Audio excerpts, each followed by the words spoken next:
So, tasya atma atma vyatirekena abhavam pashyati, correct? Yeah. So, abhavam pashyati. Abhavam pashyati means the person sees the absence of what?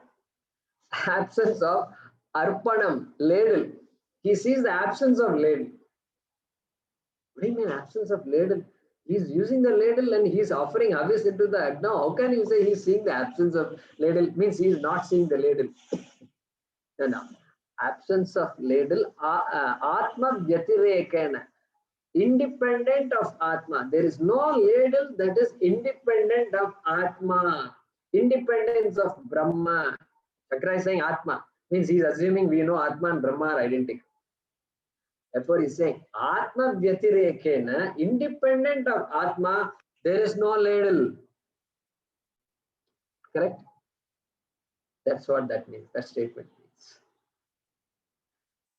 Atma Vyatirekena Pashyati.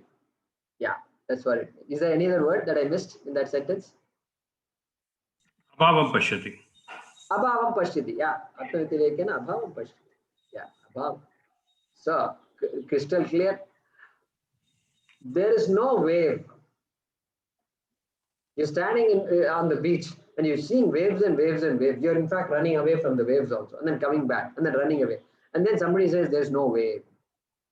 What is the meaning of that? There is no wave. Jala vyatirekena. Jala vyatirekena. Independent of water, there is no wave. Correct? That is the way to look at it. Good. Thanks for the reminder. Yeah, then that's Yatha Shuktikayam Rajata Bhav. That's also next sentence. Yeah, okay. Yatha Shuktikayam.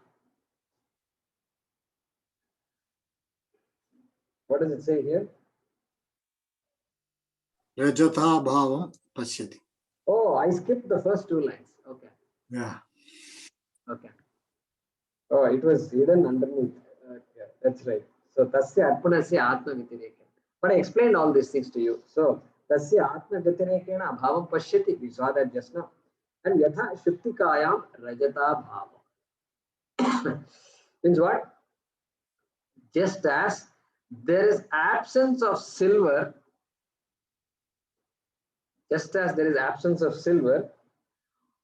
on the shell.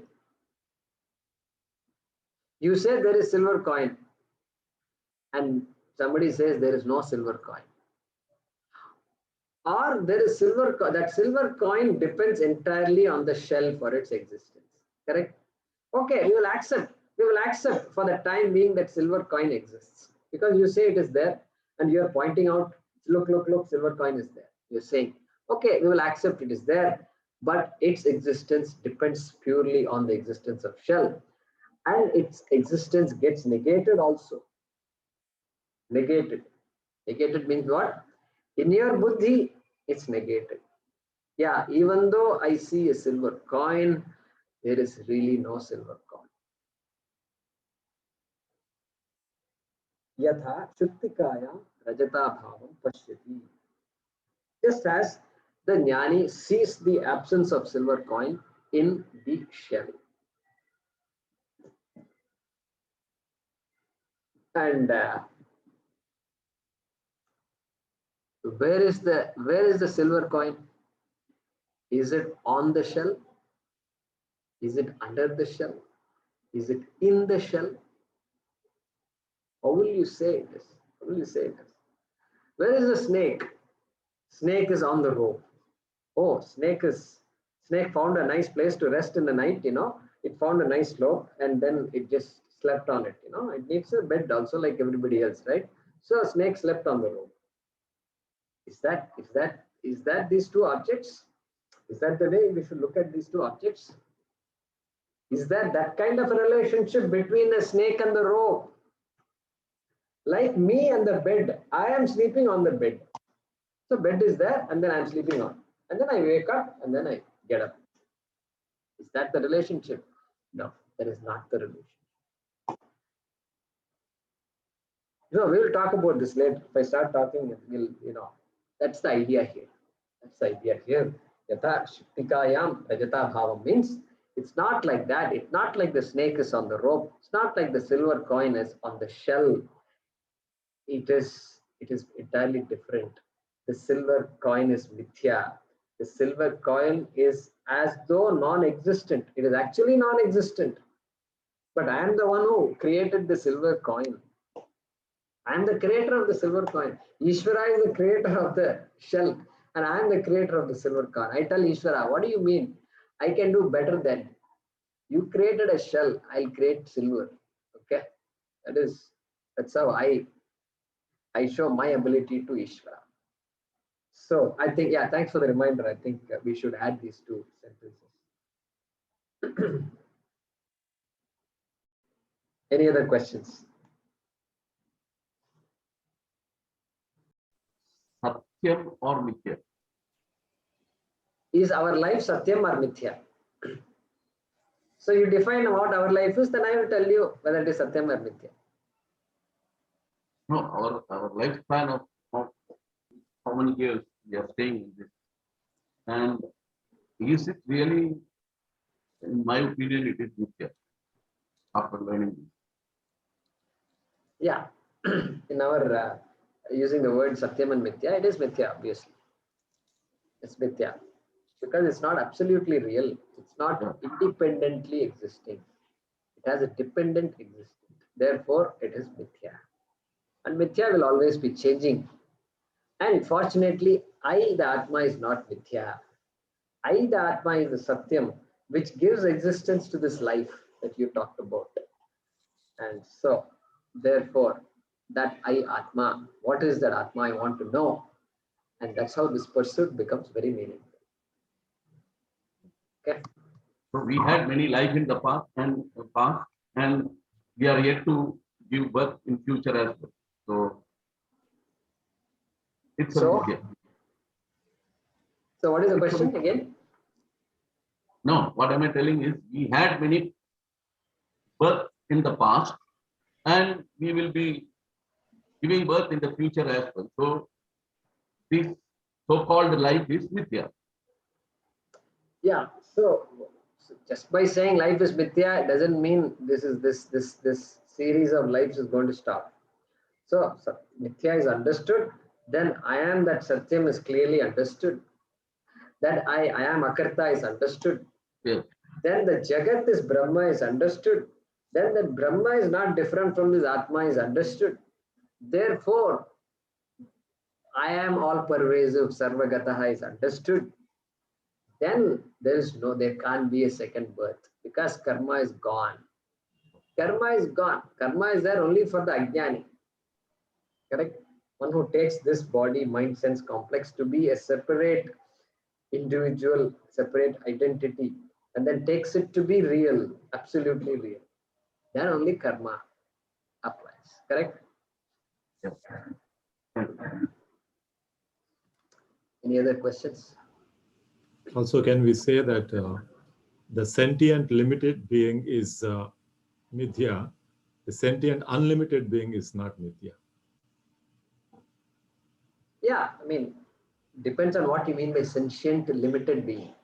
What are you referring to? So, yeah, anything that is limited has to be Mithya. Correct. That's anything that is limited has to be Mithya. Why? Because I'm not limited. Huh? Because I'm not limited.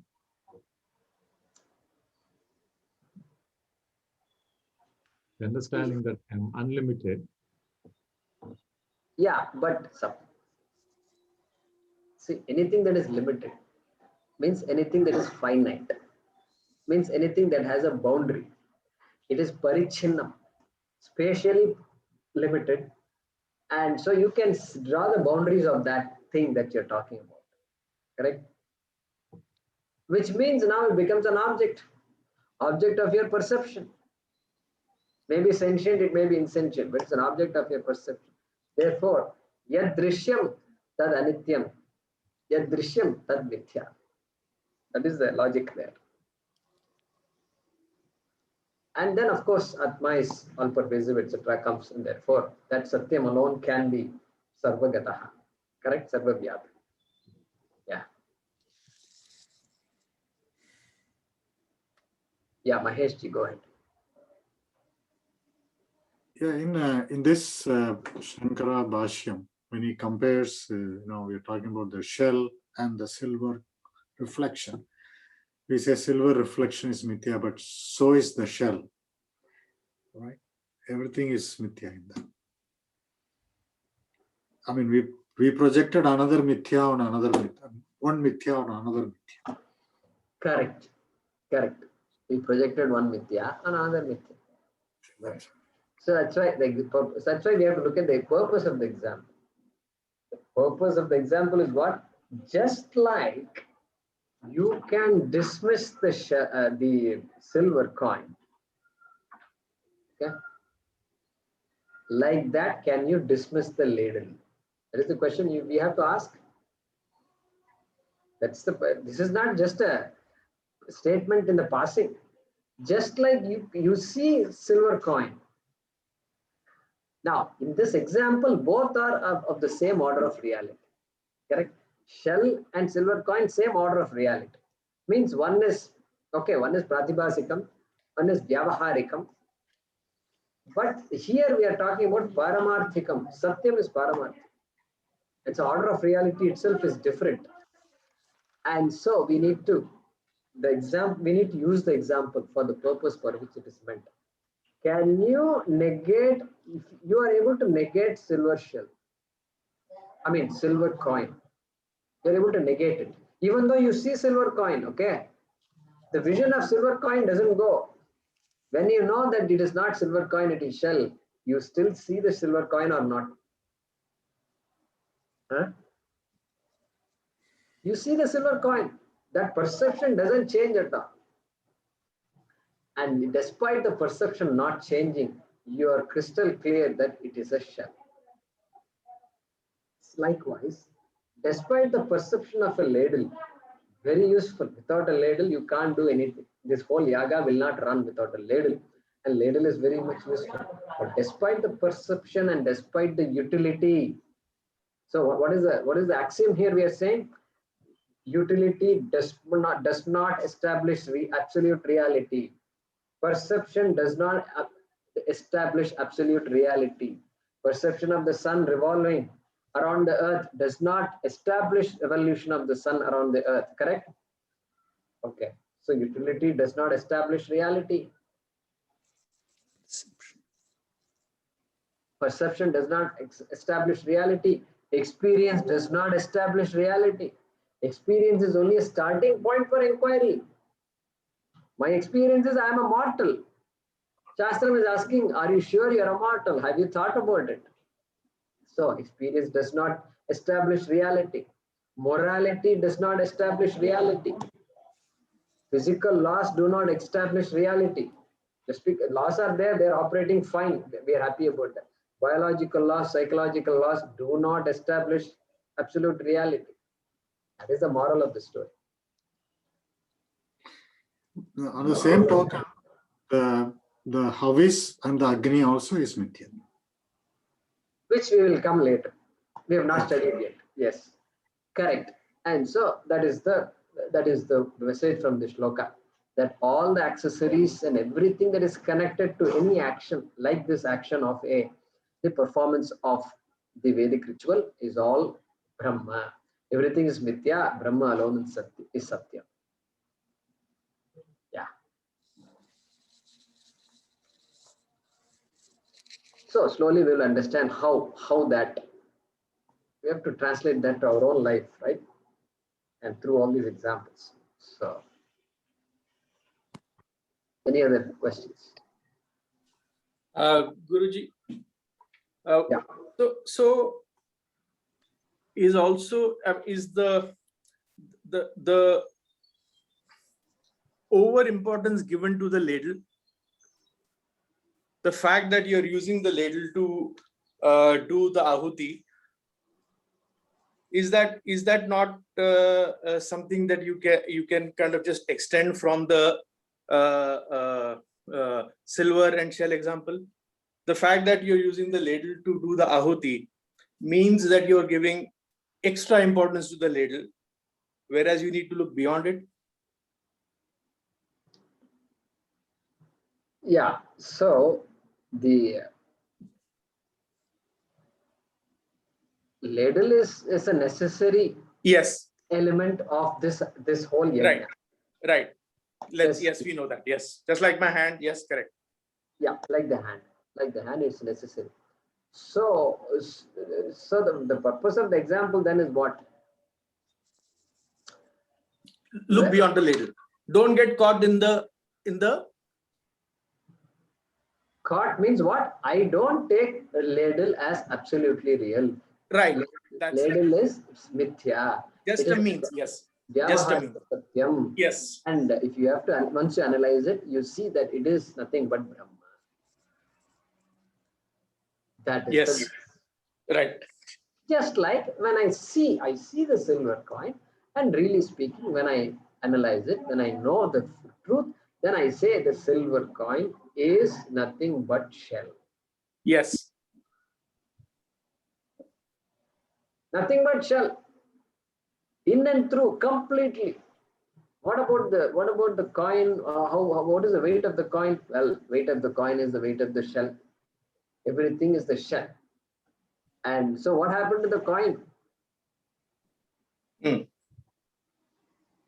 What happened to the coin which is there?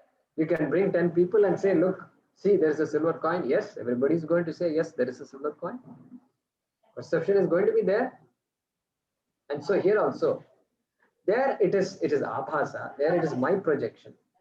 And I mean, there it's a projection based on some reality that there is correct. etc. There is some reality to that, but it's a dependent reality. Here also dependent reality. Ladle, dependent reality.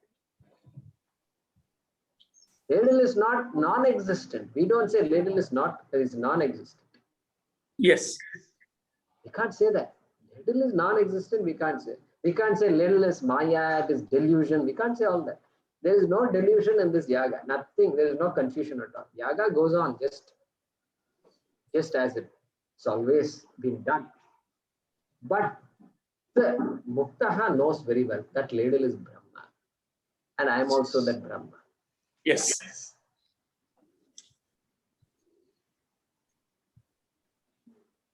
Because see, when we give examples, there is really no example equal to Brahma. There is no another Brahma to give an example. See the Brahma that you saw, when you were in the younger days, that Brahma is this Brahma. I can't, so nobody can say that because Brahma is Brahma, that's it. And every example has to be Vyavaharika example only. And through the Vyavaharika, we are trying to understand the Paramarthika. So no example can be complete. You only take an aspect of the example, correct? Yeah. So wave water example. Wave is mithya, water is satyam. Only relative. But water also is mithya. But that example is so good to understand Brahma. Right? Yeah. Good. Yeah, Anjali, yeah, go ahead. Anjali is there, Narasimha Prasad. Mahodaya, Namaskar, Guruji. Can you hear me okay? Yeah, go ahead, Anjali. Yeah, Narasimha, Okay. 1 second, will come. Okay. I have a question that it's been bothering me for a while, and I'd like to, it might be a very, very silly question, I don't know. But as I'm going through reading the Gita, and I come up with this dilemma that I cannot solve. I'm hoping that you can help me out. When I read about the Atma is absolute, right? It is unchangeable, it's infinite, it's forever. And then I'm also thinking about, we are talking about self-knowledge and understanding ourselves. and understanding. And when we have this full understanding, then we attain moksha. And I'm thinking, what is that aspect of us that we're doing? Because the Atma is not affected by anything we do. It is perfect. In my mind, I'm seeing it at this part of ourself. And I know that, you know, we talk about Ishvara is everything, right? But when we think about us as an individual, I'm thinking if we're only thinking about Atma, Atma is complete, it's unchangeable. Whatever we do, we cannot change it. So this self-knowledge that we're talking about, understanding what aspect of ourself is that referring to? Does that make sense? I don't know if I'm making sense with that question. So, Does it? so your question is, you are looking at Atma as a part of yourself, as some part of you. Yeah. That is how it appears to be, because if Atma is not the body and Atma is not the mind, Atma is not my senses, that means there is something else in this, you know, whatever, 150 pounds or whatever. There is something Less than that, less than that. less than that. Okay, in 100 pounds, okay. In 100 pounds, there is something. Okay.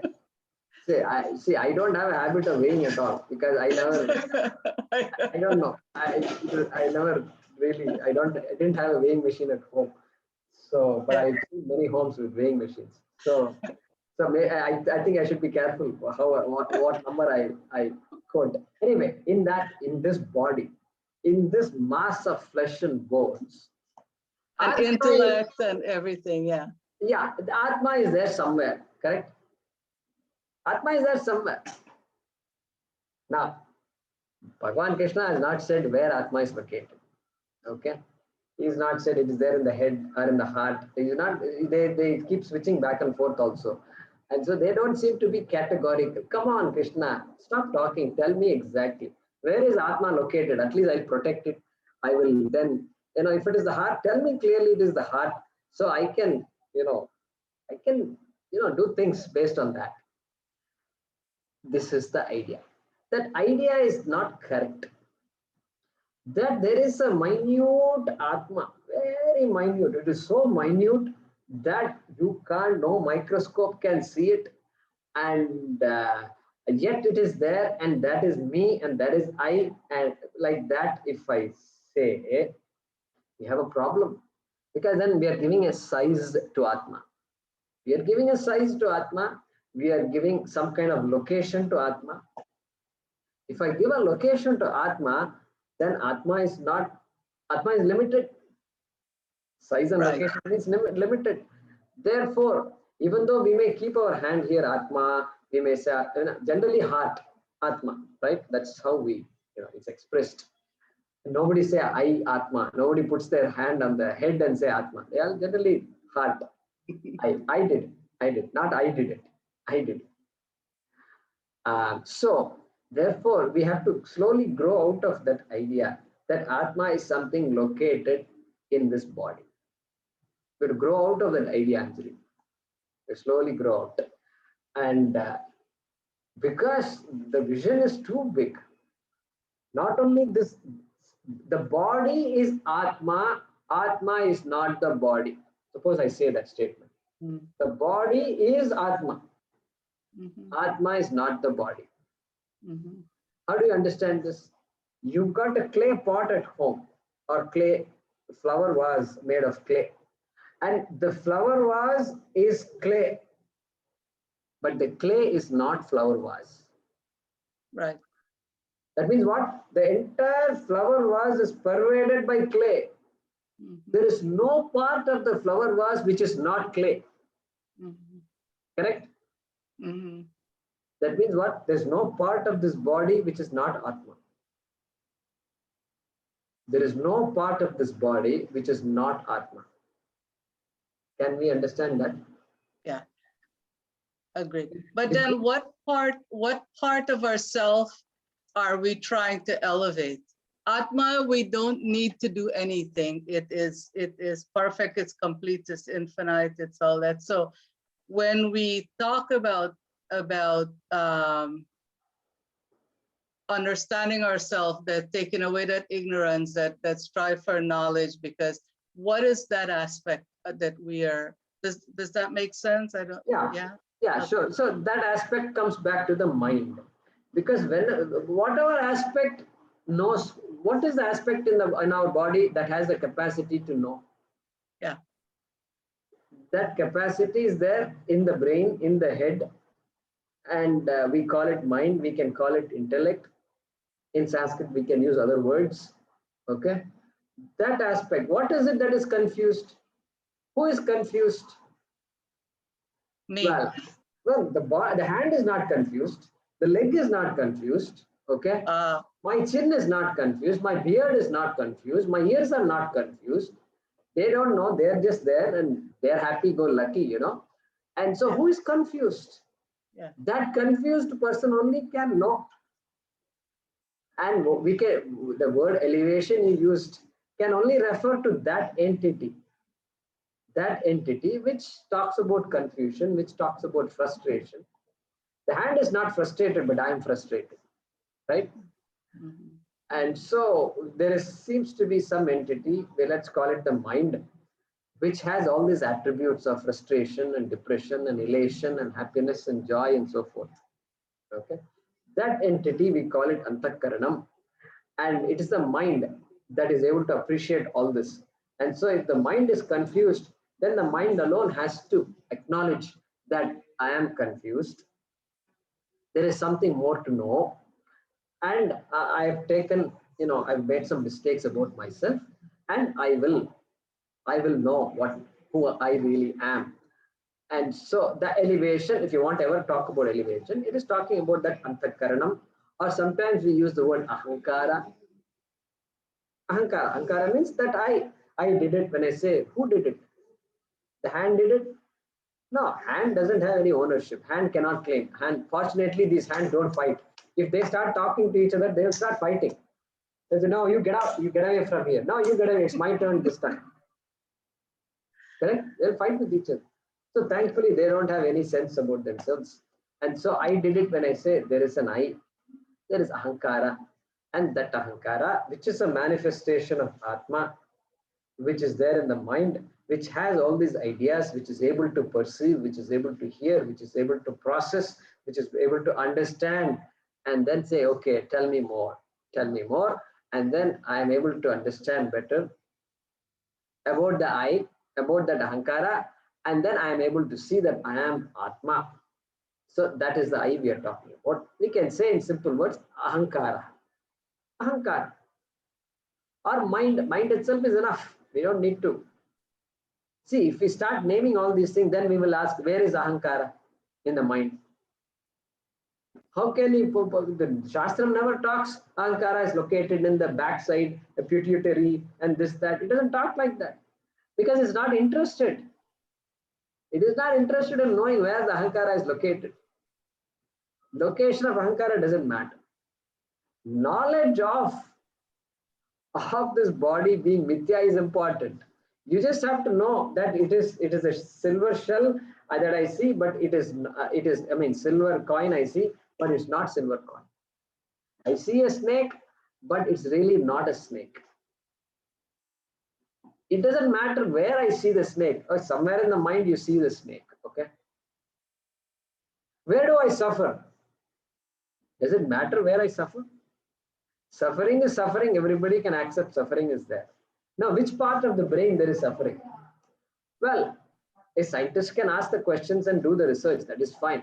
But I am asking, suffering is there or not? What is the cause of that suffering? We are analyzing it that way. So, therefore, we should slowly grow out of this idea that Atma is somewhere, it's located in the body, that I am located in this body. That idea you have to grow out of. Slowly we grow out of. So by doing all the puja and everything, that is what happens. Puja. When we start the puja, the amazing thing is we say, Deho devalaya proktaha jivo devas sanatanaha tyajed ajnana nirmalyam soham bhavena pujayet. So we start the puja by saying, Parameshwari, Kadava Satriya Kunja. We start the puja by saying, by making a statement, Deho devalaya proktaha. I consider this body to be a temple. Jivo deva sanatana. The jiva means that I that you're asking, Anjali, that I, jiva. That jiva is the god of this temple. Okay. Then, Tyajed ajnana nirmalyam. I must give up this ignorance that somehow I am an independent small entity. Soham bhavena puja. Therefore, I am going to do this puja with the vision that God and I are identical.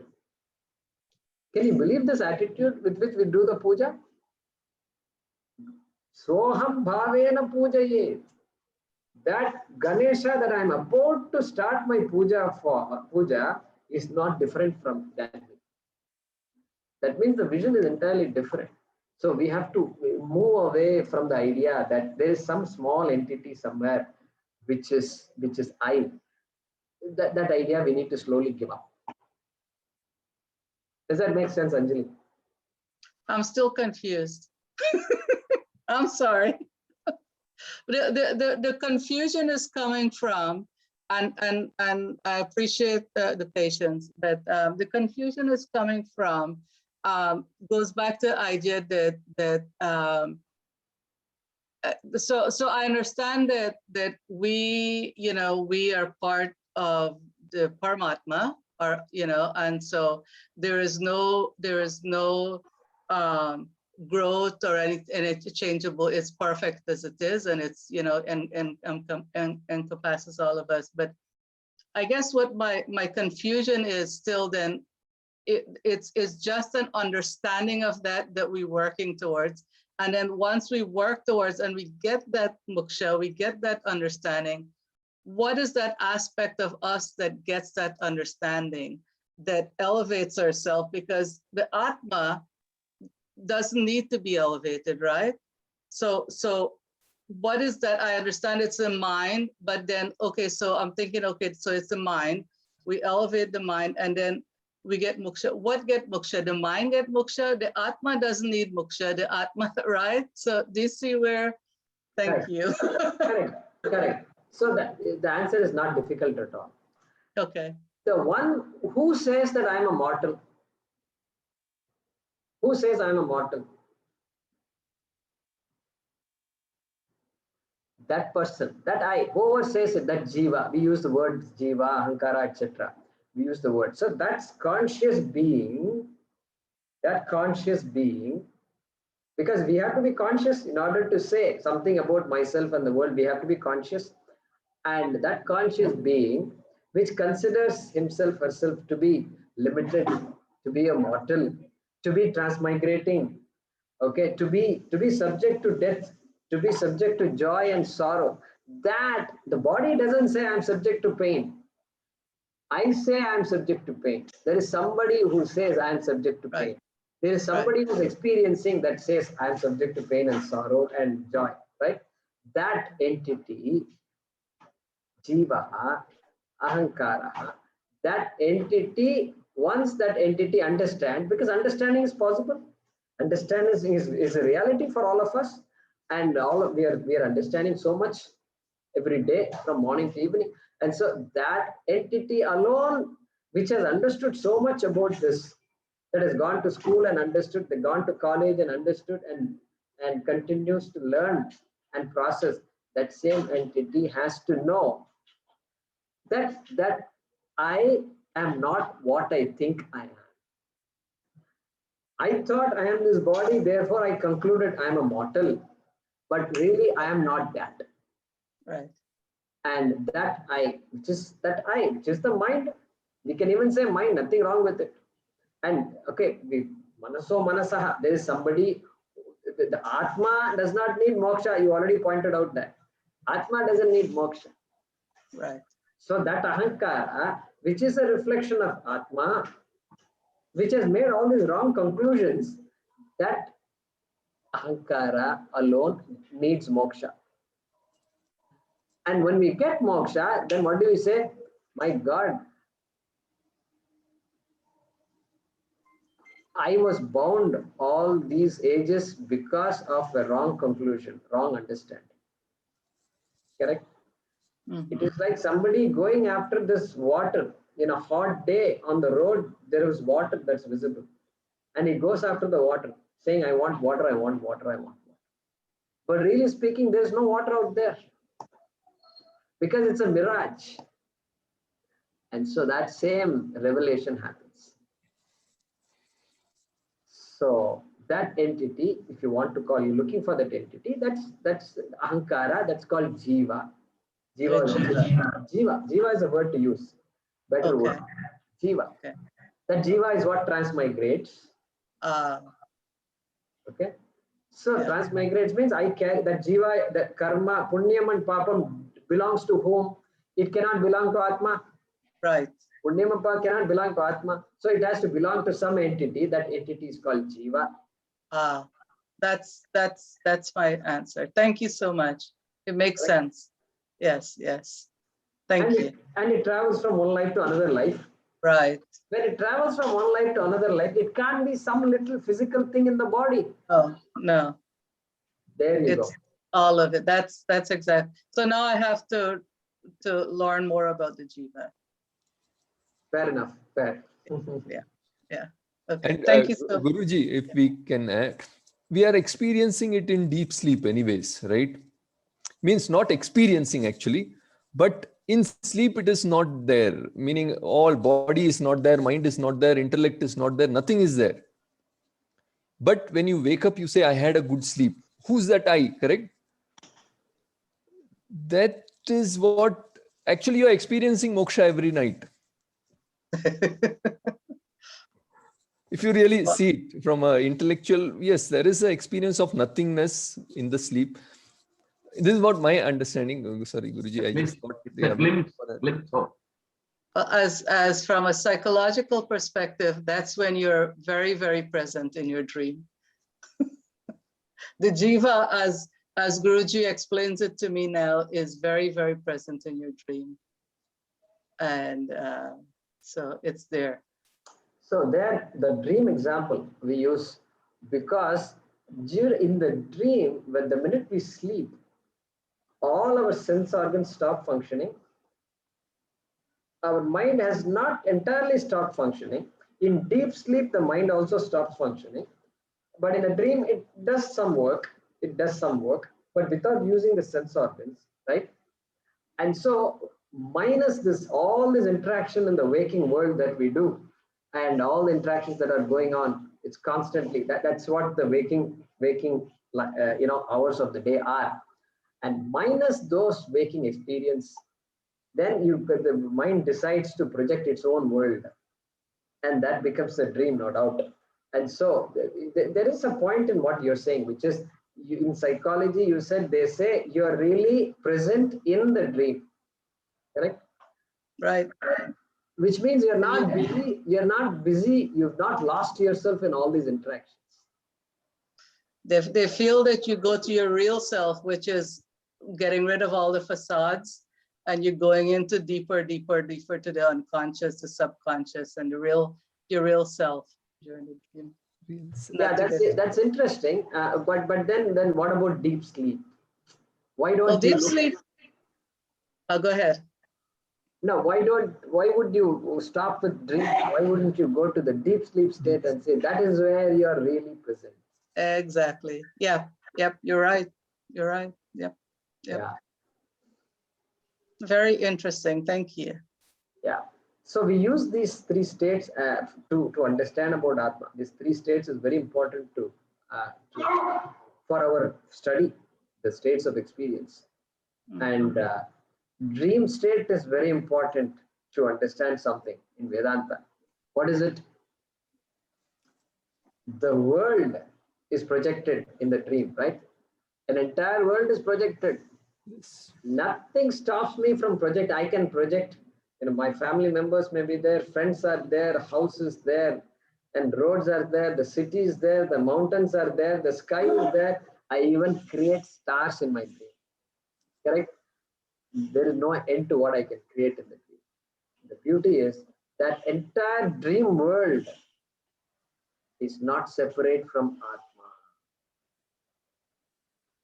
So Anjali, in Vedanta, dream world is so crucial. An example of dream is so crucial to appreciate that the world that you and I see today at this waking moment is also not separate from Atma. Right. That dream world gives us the clue. Gives us the clue. I never looked at it that way. So Janaka asked the question, hey, which one is more real, the dream or the waking world? How do you know this is more real than the dream?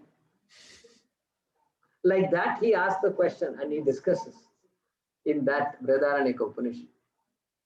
So the dream world is very useful. The dream experience is very useful for us to appreciate the possibility that the entire world is nothing but Atma.